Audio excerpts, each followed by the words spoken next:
रावण एक serial rapist था। रावण औरतों के लिए काल था। रावण एक लंपट और दुराचारी राक्षस था। आप कहेंगे कि हम ऐसा क्यों कह रहे हैं? ये तो सभी जानते हैं कि रावण ने मां जानकी का हरण किया था, लेकिन आजकल कुछ लोगों के लिए रावण एक महान विद्वान, योद्धा और चरित्रवान व्यक्ति हो गया है। इन लोगों का कहना है कि रावण ने भले ही मां सीता का हरण किया था, लेकिन उसने कभी मां सीता के साथ कोई अनुचित कार्य नहीं किया। सदा सीता जी को उसने सम्मान के साथ रखा। इन आधुनिक लोगों की आंखों से पर्दा हटाने के लिए द कर्मा आपको बताने जा रहा है रावण का असली चरित्र। लेकिन उससे पहले आपसे निवेदन है कि आप जल्दी से द कर्मा चैनल को सब्सक्राइब कर लीजिए, और अगर आपको हमारी वीडियो अच्छी लगे तो इसे लाइक जरूर कीजिए। और हाँ, अगर आप हमसे कुछ कहना चाहते हैं तो आप हमारे कमेंट बॉक्स में जाकर कमेंट जरूर कीजिए।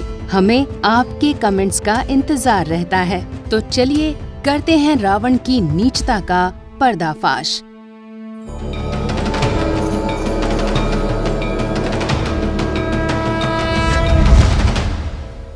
न केवल वाल्मीकि रामायण बल्कि सभी राम कथाओं में रावण को एक नीच और चरित्रहीन विलेन के रूप में दिखाया गया है। इसके बावजूद कुछ लोगों के लिए आज रावण महान बन चुका है। तो आखिर रावण ने ऐसा क्या किया था कि ज्यादातर लोग उसे एक लंपट, बलात्कारी और नीच व्यक्ति मानते हैं। लोगों का ये भी कहना है कि रावण के विरोधियों ने उसके खिलाफ ये सब बातें फैलाई हैं। तो हम आपको सबसे पहले बता देते हैं कि रावण के गंदे चरित्र का खुलासा किसी और ने नहीं बल्कि खुद रावण ने ही वाल्मीकि रामायण के युद्ध कांड के 12वें सर्ग में किया है। प्रसंग ये है कि जब श्री राम समुद्र पार कर लंका आने के बारे में विचार कर रहे होते हैं, तो उसी वक्त लंका में अपनी सभा में बैठा रावण भी अपने मंत्रियों को नगर की रक्षा करने की नीति बनाने की बात कहता है। इसी क्रम में रावण सीता जी के प्रति अपनी काम भावना का इजहार करता है। रावण के इस गंदे विचार पर उसका एक मंत्री महापाशर्व उसे एक नीच प्रस्ताव देता है। बलात् कुक्कुटवृत्तेन प्रवर्तस्व महाबल, आक्रम्याक्रम्य सीतां वै तां भुङ्क्ष्व च रमस्व च। अर्थात, हे महाबली वीर, आप कुत्तों के बर्ताव को अपनाकर सीता के साथ बलात्कार कीजिए।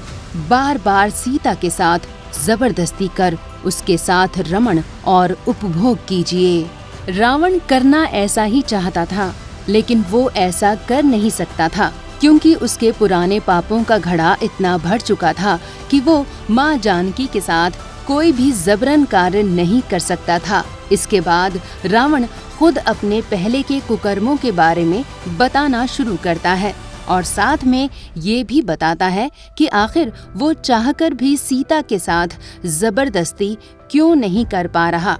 रावण बताता है कि एक बार उसने पुंजिक स्थला नाम की अप्सरा के साथ बलात्कार किया था।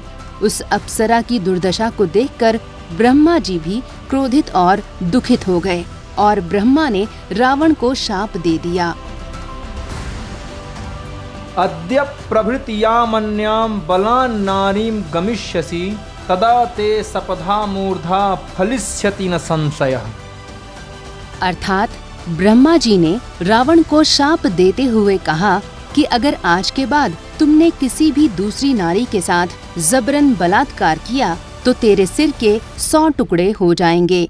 वाल्मीकि रामायण के उत्तरकांड के 24वें सर्ग में रावण की एक और नीचता की कथा मिलती है। जब रावण वरुण पुत्रों को पराजित कर लंका लौट रहा था, तो मद में चूर रावण ने अनेक राजाओं, ऋषियों, देवताओं, यहाँ तक कि दानवों की कन्याओं का भी अपहरण कर लिया था। उन सभी कन्याओं की आयु 16 वर्ष के लगभग थी। उस वक्त उन सभी लड़कियों ने रावण को शाप दिया कि रावण का वध एक स्त्री की वजह से होगा। अब ये बात स्पष्ट नहीं है कि ये घटना ब्रह्मा के शाप देने के पहले हुई थी या बाद में। लेकिन ये लगता जरूर है कि ये घटना पहले हुई होगी, क्योंकि पुंजिक स्थला के साथ बलात्कार करने के बाद रावण किसी भी दूसरी स्त्री के साथ जबरदस्ती नहीं कर सकता था। खैर, रावण की नीचता की कहानी यहीं खत्म नहीं होती। वो तो इतना गिरा हुआ था कि रिश्तों की पवित्रता का लिहाज भी नहीं करता था। उसके लिए बेटी समान बहू भी भोग की वस्तु थी। वाल्मीकि रामायण की कथा के अनुसार रावण ने अपनी बहू और अप्सरा रंभा के साथ भी बलात्कार किया था। रंभा रावण के भाई कुबेर के बेटे नलकूबर की मंगेतर थी। जब बलात्कार पीड़िता रंभा ने अपने प्रेमी नलकूबर के पास अपनी व्यथा सुनाई तो कुबेर के बेटे नलकूबर ने रावण को शाप दिया। अकामा तेन यस्मात् त्वं बलात् भद्रे प्रदर्शिता तस्मात् स युवती मान्यां नाका मामुपयास्यति यदा ह्यकामां कामर्तो धर्षयिष्यति योषितं मूर्धा तु सप्तधा तस्य सकली भविता तदा। भद्रे, तुम्हारी इच्छा न रहने पर भी रावण ने तुम पर बलपूर्वक अत्याचार किया है, अतः वो आज से दूसरी किसी युवती से समागम नहीं कर सकेगा जो उसे चाहती न हो। अगर वो काम पीड़ित होकर उसे ना चाहने वाली युवती पर बलात्कार करेगा तो तत्काल उसके मस्तक के 7 टुकड़े हो जाएंगे। रावण ने न केवल अपने परिवार की स्त्रियों के साथ नीचता की, बल्कि वो किसी की सुंदर स्त्री को देखते ही काम वासना से पीड़ित हो जाता था। वेदवती की कथा भी कुछ ऐसी ही है, जो रावण के घटिया चरित्र को बताती है। वेदवती देवताओं के गुरु बृहस्पति के बेटे कुशध्वज की पुत्री थी। वेदवती नारायण को अपना पति बनाने के लिए घोर तपस्या कर रही थी। उसी वक्त रावण वहां पहुंचा और वेदवती के रूप पर मोहित हो गया। वेदवती के विरोध के बाद रावण ने गुस्से से वेदवती के बाल काट दिए। वेदवती जो महान तपस्विनी थी, उन्होंने क्रोध में आकर रावण को शाप दिया कि वो अगले जन्म में रावण के वध की वजह बनेंगी। यही हुआ भी। लक्ष्मी स्वरूपा वेदवती ही अगले जन्म में सीता के रूप में जन्मी और रावण के विनाश की वजह बनी। आशा है अब आप भी रावण के उस चरित्र को जान गए होंगे, जो बहुत ही गंदा और विभत्स है, जो अपने परिवार की बहू की भी इज्जत लूटता था, जिसके लिए देवता तो छोड़िए दानवों की कन्याएं भी उपभोग के लिए थी। अपनी ही जाति के राक्षसों की कन्याओं को भी वो नहीं छोड़ता था। ऋषियों की पत्नियों और बेटियों पर भी उसकी बुरी नजर थी।